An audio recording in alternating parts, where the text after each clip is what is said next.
Bonjour les belles âmes! On va faire maintenant les tendances de la semaine à venir du 3 au 9 mai 2020. Déjà le mois de mai, hein? Ensoleillé. On va aller voir qu'est-ce que ces tendances-là nous réservent dans les énergies. Toujours dans le but de voir...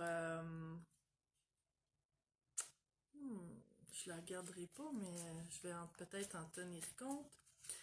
Toujours dans le but de mieux s'y préparer, mieux gérer et avoir des outils pour traverser la semaine dans l'harmonie. Donc, je me connecte aux énergies globales, les énergies des gens qui vont écouter la vidéo peu importe quand. Bonjour, ça commence à arriver, les belles âmes en ligne. Et peu importe si tu l'écoutes en direct ou en différé, c'est pas grave. Même si tu es porté vers la vidéo alors que c'est même plus dans cette semaine-ci, c'est pas plus grave, peut-être qu'il y a des messages pour toi aussi. Donc, je me connecte aux énergies de la collectivité. On va faire un tirage général, donc c'est sûr, en tirage général, ça se peut que ça te parle un peu moyennement, beaucoup, à la folie, passionnément, ou peut-être même pas du tout une semaine. Donc, étant donné qu'on est samedi aujourd'hui, alors que je fais la vidéo, parfois, souvent, j'essaie de la faire le vendredi, c'est pas toujours possible ou je le sens pas toujours. Mais je considère que quand les cartes sortent, même si c'est un peu avant que la semaine commence, les énergies sont déjà en place, donc on peut déjà sentir ces énergies-là et tout de suite commencer à mieux gérer. Donc, en passant, si tu aimes les vidéos que je fais et que tu te sens inspiré à les partager, je t'en remercie du fond de mon cœur. Si jamais il y a des personnes à qui tu penses en écoutant certaines choses, peut-être leur envoyer. Ça veut peut-être dire que ces personnes-là ont à passer par toi pour entendre le message qui va être prononcé et peut-être que ces gens-là en ont besoin. Et puis, si tu as besoin de guidance plus personnalisée, tu peux me faire signe. Je fais aussi des consultations par distance. La distance, ça dérange absolument rien dans les énergies, hein, en passant. Et les gens sont souvent surpris de voir comment ça répond bien à leurs questionnements et leurs besoins. Ça peut être en tarot, ça peut être aussi en réharmonisation des énergies. Donc là, il me manque quelques cartes encore pour qu'on puisse regarder les énergies de la semaine. J'aime bien y aller avec 5 cartes. C'est souvent le chiffre qui me vient. Parfois, on précise, mais là, il y a des cartes qui se laissent désirer. Donc, on va pouvoir commencer bientôt. Ça s'en vient. Salut, salut, toutes les belles âmes qui arrivent. Ah, et voilà. On va avoir une carte bonus aujourd'hui pour ce beau tirage. Donc, allons-y avec la première carte. Je la montre à l'endroit, mais elle est tombée à l'envers. On a, pardon, le roi de Pentacle, pour commencer. Quand il est à l'endroit, le roi de Pentacle, puis en passant dans les tirages généraux, comme en ce moment, je tiens pas compte si c'est un roi ou une reine par rapport à un homme ou une femme. J'y vais vraiment avec l'énergie de la carte. Pardon. Et tout ce que je dis, tu peux l'appliquer à ce que tu vis, à ta situation et ajuster selon qu'est-ce que toi, comment tu vis les choses. Donc, le roi de Pentacle, quand il est à l'endroit, c'est qu'on est dans la stabilité, la sécurité, autant matérielle que personnelle, à l'intérieur de soi par rapport à la confiance en soi, puis se sentir bien avec soi-même, se sentir bien dans ce qu'on vit, mais là, le roi est à l'envers. Donc, Rebonjour Chantal, j'ai fait une vidéo tantôt avec Nathalie Belle-Rose Amel que vous pourrez voir sur sa page. Puis je vais le transférer aussi sur la page Le Meilleur pour moi et aussi sur ma page personnelle qui faisait un beau webinaire aujourd'hui en invitant des gens de cœur pour partager des belles choses, des belles lumières. Et je participais à ce bel événement-là et Chantal était présente tantôt. Rebonjour. Donc, si je reviens à notre fameux roi de Pentacle à l'envers, c'est que là, justement, probablement cette semaine-ci, ce qu'on travaille avec les cartes aujourd'hui, parce que quand je fais des tirages, c'est pas que une lecture, c'est aussi un travail en énergie. Chantal qui dit j'ai bien aimé, oui, c'était bien, hein? Moi aussi j'ai bien aimé participer. Donc, les énergies, dans le fond, le tirage qu'on va voir aujourd'hui va parler de ça, de ne pas se sentir stable, sécurisé dans ce qu'on vit intérieurement, par rapport à soi-même, par rapport peut-être aussi à l'extérieur. Et ça peut être des insécurités matérielles, ça peut être des insécurités émotionnelles, relationnelles, à n'importe quel niveau. On va parler de ça aujourd'hui. Ensuite, je la montre toujours à l'endroit, mais était encore à l'envers. On a le 10 de coupe. Ouais. Le 10 de coupe, quand il est à l'endroit, c'est la carte du bonheur, de la satisfaction, particulièrement au niveau émotionnel, relationnel. Tu sais, on voit une belle famille heureuse, incluant Pitou et Minou. Donc, c'est le bonheur total, mais là, la carte était à l'envers. Donc, on parle évidemment d'insatisfaction. Il y a ce roi de Pentacle à l'envers là qui nous disait qu'il y avait des insécurités. Donc, probablement pour beaucoup de personnes, il va y avoir des insécurités au niveau émotionnel, relationnel, au niveau du bonheur en général dans la vie. Donc, probablement quelque chose qui est ébranlé à ce niveau-là, qu'on va aller poursuivre un petit peu dans l'histoire de qu'est-ce qu'il y a à en dire de plus par rapport à ça. Une autre carte à l'envers. En fait, les 4 premières cartes sont à l'envers, donc on a l'as d'épée. Ce que j'aime dans ce tarot-là, l'as d'épée est un peu différent. On voit un homme qui médite, qui est en position de méditation. En fait, l'as d'épée, quand il est à l'endroit, c'est un nouveau départ. Les épées, souvent, vont parler de nos pensées, de ce qu'on crée, de notre énergie créatrice à partir de nos pensées. Et c'est un nouveau départ, c'est une nouvelle énergie.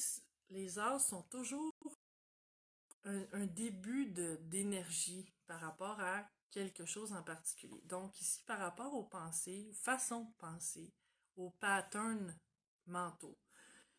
Et là, l'as est à l'envers. Donc ce que je vois ici, c'est que les pensées sont pas alignées sur l'harmonie, sur la lumière, sur l'amour. Il y a un défi ici. Donc, ce roi de pentacle-là qui est à l'envers, qui parle d'insécurité, le 10 de coupe à l'envers qui parle d'insatisfaction, bien, la cause, c'est les pensées. C'est la façon que je choisis d'utiliser mes pensées. Et il y a des études qui ont démontré qu'on avait 50 000 à 60 000 pensées par jour. En un 24 heures, parmi lesquelles on dort, admettons, 8 heures en moyenne. Donc, ça laisse 50 000 pensées en à peu près 16 heures d'éveil. Ça fait beaucoup de pensées à l'heure et beaucoup de pensées même à la minute. J'ai pas fait le calcul, là. Mais ce à quoi ça revient à dire, c'est que la façon que je comprends les choses, c'est pas 50 000 pensées différentes par jour. C'est des répétitions de peut-être 10, 15, 20 pensées, 20 énergies particulières sur lesquelles je vais m'attarder et que je vais rebrasser dans ma tête. Encore, encore. C'est comme on dit en anglais, wash rinse and repeat. Donc, je vais rebrasser ça éternellement durant ma journée. Et si je me mets à porter attention à ces pensées-là, ben, je vais prendre conscience que, premièrement, si j'ai des pensées qui ne sont pas lumineuses, alignées sur l'amour, sur l'harmonie, comme des pensées de manque, des critiques, quand quelqu'un me tombe sur les nerfs, quand une situation me tombe sur les nerfs, ou que j'ai des résistances de peu importe quelle sorte, ben ça vient me tirer beaucoup d'énergie. On ne s'imagine pas à quel point. Et là, cette tasse d'épée-là, à l'envers, vient me dire, ben tout part de ça. Et que si je te la remontre, si je recherche cet état d'esprit-là, en me recentrant, en retrouvant l'harmonie en moi, peu importe ce qui se passe autour. La façon dont je vais me sentir, c'est un choix. Ça peut être l'enfer dans ce qui se passe autour de moi. Je peux quand même choisir de me respecter, de garder mon énergie positive, pas parce que c'est ce que je veux vivre et que ça me rend heureux, mais parce que je choisis que ce qui se passe à l'extérieur a pas à avoir un effet direct sur ce qui se passe à l'intérieur. Pourquoi? Parce que, un exemple, si j'attends qu'une personne que je côtoie à tous les jours, que je trouve négative ou fatigante, ou peu importe, qui me tombe sur les nerfs, si je mets mon énergie à la détester, à l'haïr, à y résister à cette personne-là et à la juger et la critiquer, ça ne changera aucunement la situation, on s'entend? Donc, je vais continuer à subir, non pas son comportement, mais mon opinion sur son comportement. C'est ça, en fait, qui détermine comment je vais vivre la situation. C'est jamais l'extérieur. C'est ce que je pense de l'extérieur. C'est ce que j'entretiens comme pensée par rapport à ce qui se passe à l'extérieur de moi. Donc, quand je prends conscience de ça et que je choisis que je peux me sentir bien, même si le monde n'est pas parfait. En fait, ça revient à dire ça parce que sinon, je peux trouver des millions d'irritants dans la vie quotidienne. Et en mettant mon énergie là-dessus, ça crée que je me sens pas en sécurité. Ça crée que je suis insatisfaite. Ça crée toutes les énergies discordantes que je peux vivre au courant de ma semaine. Donc, c'est ce que l'as d'épée nous révèle ici, de faire attention à nos pensées et d'entretenir des belles pensées. Pour moi, c'est une médaille qui a deux côtés. Elle a un côté positif et un côté négatif. Je ne peux pas voir les deux côtés en même temps. J'en choisis un, que ce soit de façon consciente ou inconsciente. Si je choisis de voir le côté négatif, le côté positif va m'échapper. Peu importe ce que je vais vivre ou ce qui va se passer, si je suis concentrée sur l'angle négatif des choses, je vais manquer mes opportunités de bonheur, d'harmonie, de joie, parce que je suis trop focusée sur ce qui me tombe sur les nerfs, ce qui m'irrite. Donc, c'est ça que l'as d'épée vient nous dire. Ensuite, on a une autre carte à l'envers. Comme je disais tantôt, les 4 premières étaient à l'envers. Je la montre à l'endroit encore une fois. Et c'est le chariot. Le chariot, c'est quand il est à l'endroit, c'est une carte de mouvement rapide et puissant qui a rapport avec un équilibre. Parce que sur la carte, il y a un conducteur de chariot qui arrive à maintenir harmonieusement ces deux chevaux contradictoires, un blanc, un noir, pour s'aligner dans la même direction. Et c'est très symbolique cette carte-là du chariot, parce que c'est la carte qui nous exprime, qui symbolise comment on peut maintenir l'équilibre entre nos polarités intérieures. Parce que l'être humain, je ne sais pas si tu as remarqué ça, mais c'est très complexe. On est plein de contradictions. Il y a l'ombre, la lumière, le bon, le symbole du blanc, du noir, c'est le beau vis-à-vis le laid, le bon vis-à-vis le mauvais, le positif vis-à-vis le négatif. On est plein de dualités comme ça. On a tout en nous, toutes les possibilités sont là. Et quand on cherche cet équilibre-là entre ces deux polarités-là, c'est qu'on n'en rejette aucune des deux. On prend les deux, sauf que on arrive au point neutre, qui est que il n'y a plus rien qui est vraiment positif, il n'y a plus rien qui est vraiment négatif. Tout peut me servir. Et si j'arrête de juger tout ça, je reste au point neutre, tout peut être bon. Et ce que je pouvais juger de négatif peut me servir. Comme par exemple pour quelqu'un, parce que tout ça c'est bien personnel, ça peut, tu sais, ça varie d'une personne à l'autre ce qu'on juge. Si moi, par exemple, je juge que la colère c'est négatif et que je me permets jamais la colère, je vais la refouler, ça va être mon cheval noir et j'arriverai pas à trouver l'équilibre parce que mes deux chevaux vont vouloir s'aligner dans deux directions différentes. Ça crée de la discorde en moi, parce que j'en ai en moi de la colère. On a toutes les émotions, on est humain.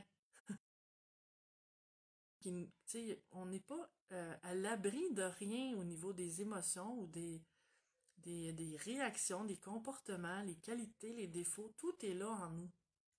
Et si j'accepte ma polarité négative, pas parce que je, je la vénère et que cette portion-là de moi négative et détruire les autres, me détruire moi-même ou détruire la vie, mais plutôt pour m'en servir constructivement. Par exemple, la colère peut me servir à mettre des limites face à quelqu'un qui n'entend pas que je veux me respecter, qui m'écoute pas quand je dis non, et que peut-être qu'un non respectueux et doux et paisible, face à une personne, ça va bien fonctionner, face à une autre, ça sera pas assez, ça sera jamais assez, et que j'ai à être vraiment ferme et peut-être même me mettre en colère pour me faire respecter.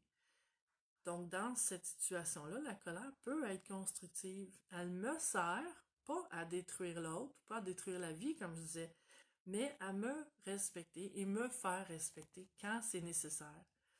Donc, dans cette vision-là des choses, il n'y a rien qui est négatif, il n'y a rien qui est positif. On trouve juste le milieu et l'équilibre en même temps. Donc, mais là, vu que cette carte de chariot-là est à l'envers, c'est qu'on n'y arrive pas à cet équilibre-là. Probablement parce qu'on est trop focusé avec cet as d'épée-là qui était à l'envers sur sur ce qu'on considère négatif, pas ce qui est réellement négatif, parce qu'une autre personne pourrait juger ça d'une autre façon que moi. Mais ce que moi je juge négatif à partir de mes valeurs ou mes fermetures aussi, parce que parfois, quelque chose ou quelqu'un que je peux juger négatif, c'est vrai que dans un monde idéal, peut-être qu'on verrait pas ça. Dans un monde où tout le monde se respecte et respecte les autres, et toutes les manifestations de la vie, peut-être qu'on verrait pas ce genre de comportement-là, par exemple. Par contre, peut-être aussi que il y a quelque chose ou quelqu'un que je juge qui est correct comme il est. Et que c'est mes fermetures, c'est moi qui décide que ça, c'est pas correct. Parce que j'ai une capacité d'aimer limitée et que cette personne-là entre pas dans mes critères. Peut-être que j'ai à assouplir ces critères-là. Ce qui veut pas dire que j'ai à tout accepter, mais peut-être que j'ai à laisser cette personne-là être comme ça, tout en continuant à mettre mes limites. Et que les deux, on soit corrects. Qu'il n'y en ait pas un qui soit pas correct. Si je laisse l'autre être, même si c'est pas selon mes valeurs, il a le droit, c'est lui, tu sais, c'est pas moi. Si j'en suis affectée, ben c'est à moi de trouver comment en être moins affectée. En m'éloignant, en me changeant les idées, en mettant mes limites. Des choses qui sont pas toujours simples à appliquer, mais qui donnent des bons résultats habituellement au niveau du bien-être intérieur. Ensuite, la cinquième carte, c'est le 9 de bâton. C'est la seule carte du tirage, en fait, qui est à l'endroit. C'est pas toujours négatif non plus, les cartes à l'envers. Parfois, c'est même positif que la carte soit à l'envers. Donc, le 9 de bâton, c'est la carte où les 9, c'est qu'on n'est pas arrivé au 10 encore. C'est-à-dire, le 10, on boucle les boucles, on termine des cycles, on arrive au bout de quelque chose. Et là, on est au 9. Et les bâtons, ben, c'est souvent en lien avec justement mettre les limites, c'est nos combats, c'est nos conflits, c'est nos résistances. Donc là, le 9 de bâton, c'est qu'on est à garder, on veut garder notre fort, on veut mettre nos bâtons par terre pour délimiter notre territoire. Donc, probablement que pour certains, certaines, il y a ça aussi qui fait que les cartes se sont révélées comme ça, qu'il y a cette insatisfaction-là et cette insécurité-là des premières cartes que je parlais tantôt.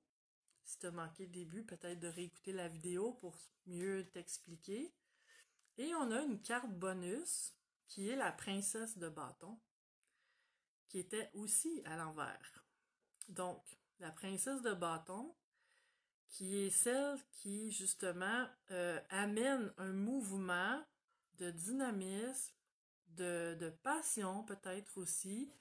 Puis tu vois, sur cette carte-là, ce qui attire mon attention, c'est que, bon, elle tient des roses à la main et il y a une lettre d'amour, en tout cas ce qui semble être une lettre d'amour ici. Et c'est comme si elle regardait à l'horizon en attendant son chevalier. Donc, cette carte-là parle beaucoup des attentes dans ce jeu-là. Et donc, ben, puis elle est à l'envers. Donc, c'est comme je dois sortir de mes attentes. Comment, ce qui me rend insatisfait, ce qui me crée de l'insécurité, et que probablement j'attends que la vie s'améliore ou change, ou que les autres changent ou me donnent ce que j'ai besoin. Maintenant, comment je peux créer ça par moi-même sans que j'attende de quelqu'un, de quelque chose d'extérieur? Comment moi, face à moi-même, je peux retrouver une sécurité intérieure et une satisfaction intérieure? Donc ça, c'est personnel à chacun, mais la clé qu'on a ici, c'est de surveiller nos pensées. C'est de regarder quelles sont les pensées qui me reviennent encore et encore dans la tête, qui font que je suis insatisfaite, que je vis des manques, que j'ai envie de critiquer. Qu'est-ce que j'ai besoin d'ouvrir dans mes pensées et d'y mettre un peu plus d'amour? Mettre un peu plus d'amour, comme je disais tantôt, c'est pas d'accepter l'inacceptable. C'est de mettre mes limites, comme le 9 de bâton nous dit. Le besoin est là. Mais ça peut se faire. Tu sais, ce que je veux donner comme message, c'est que ça n'a pas du tout à être violent ou agressif ou méchant. Au contraire, ça peut se faire dans l'harmonie totale de soi et des autres, dans la simplicité, dans le respect. Donc, c'est à moi de regarder comment je peux essayer d'appliquer ça dans ma vie pour me simplifier la vie, pour que l'extérieur arrête de m'affecter à ce point-là. C'est beaucoup de ça que ça parle ici. Comment cette semaine, peut-être particulièrement, peut-être que c'est certain que ça a toujours été le cas, mais peut-être que cette semaine, je vais en prendre plus conscience. Peut-être que cette semaine, je vais plus réaliser à quel point je suis affectée par quelque chose qui se passe à l'extérieur ou par ma façon de me sentir. Tu sais, je parle de l'extérieur, mais ça peut être aussi mon monde intérieur, ma façon à moi de me sentir.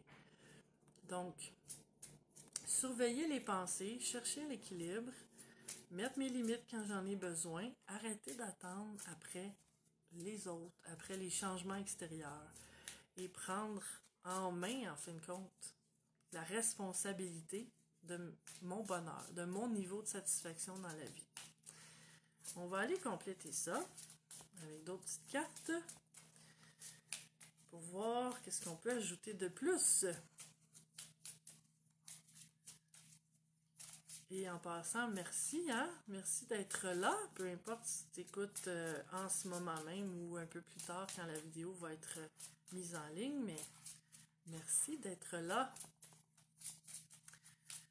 Donc, quelle carte pourrait bien venir préciser le mieux possible ce qu'on a ici comme énergie cette semaine? Et c'est la carte de être orphelin, la solitude. Ben, je vous apprends rien, hein, mes belles âmes de lumière, mais en ce temps de confinement, il y a beaucoup de personnes qui peuvent vivre la solitude de façon lourde, difficile, même peut-être comme une agression. C'est ce que je ressens ici. Et être orphelin, c'est ça, c'est la solitude, c'est se sentir isolé, se sentir peut-être même rejeté. Comment, encore une fois, si c'est ça que je trouve lourd dans ma vie, et peut-être que ce sentiment-là, pour beaucoup, est-ce qu'il n'était pas là avant cette période de confinement-là? Est-ce que ça se pourrait que je me sois un peu toujours dans ma vie, ou à peu près, senti seul, isolé, différent, à part, et que ça a été lourd pour moi, et que ça a été difficile pour moi? Ce qui me vient par rapport à ça, c'est est-ce que je me serais moi-même mise à part? Est-ce que je me serais moi-même retirée? Est-ce que ce serait pas par ces attentes-là que je nourris ou que j'ai toujours nourri envers les autres, d'espérer que les autres d'espérer que les autres viennent à moi, que les autres me reconnaissent, que les autres me trouvent important, importante, ou qu'ils me trouvent de la valeur ou qu'ils m'aiment, plutôt que de faire tout ça pour moi, de moi à moi. Cette période de solitude-là, si je m'en sers pour aller guérir ces inconforts-là, ces points d'ombre-là que je sens en moi, ces points de rejet, de solitude-là que je sens en moi. Si je m'en sers pour me donner de l'amour, pour aller voir de quoi j'ai besoin, pas de quoi j'ai besoin que les autres me donnent, de quoi j'ai besoin que moi, je me donne, que je me suis jamais donné. Comment je peux me considérer dans ma propre vie et arrêter d'attendre que ce soit les autres qui me considèrent. Oups, mon téléphone était sur le point de tomber. Je replace ça. Donc, c'est une période qui peut être très profitable à ce niveau-là pour aider à guérir ces vieilles blessures-là qui traînent et qui rendent malheureux, malheureuses. On va aller tirer une autre petite carte, tirer du jeu que j'ai créé avec mon ami Marc-Claude Lachance, nos mandalas de l'âme, qui sont des cartes d'inspiration. Tu peux te les procurer aussi sur mon site web www.sophie-martel.com dans la section boutique. Avec mes livres aussi, j'en parle pas toujours, mais j'ai écrit 3 livres de croissance personnelle, évidemment, parce que c'est vraiment ma passion. Et quel hasard! Le hasard n'existe pas, mais j'utilise quand même le mot parce que je trouve ça tellement drôle parfois. On a la solitude! J'apprivoise la solitude. Peut-être, si tu te reconnais pas dans ce que je disais tantôt, que la solitude soit lourde, peut-être que tu as besoin de solitude. Peut-être que dans ce confinement-là, parce qu'il y en a qui sont seuls, mais il y en a qui sont en famille aussi. Peut-être qu'il y a quand même beaucoup de monde autour de toi et que tu as besoin de solitude. Peu importe ta situation. Comment peux-tu arriver à te sentir mieux sans attendre que la situation change, avec tout ce qui est là, avec tous les pions qui sont en place en ce moment dans ta vie? Qu'est-ce que toi, tu peux faire pour fonctionner mieux dans ton quotidien? De quoi tu as besoin pour te sentir bien ici et maintenant, sans que rien autour de toi change? Qu'est-ce que toi tu peux apporter? Qu'est-ce que tu peux insérer dans ton quotidien pour que ça aille mieux? C'est le message qu'on a aujourd'hui, mais pour la semaine à venir. Donc, merci d'être là. Je te la souhaite belle et lumineuse cette semaine-là.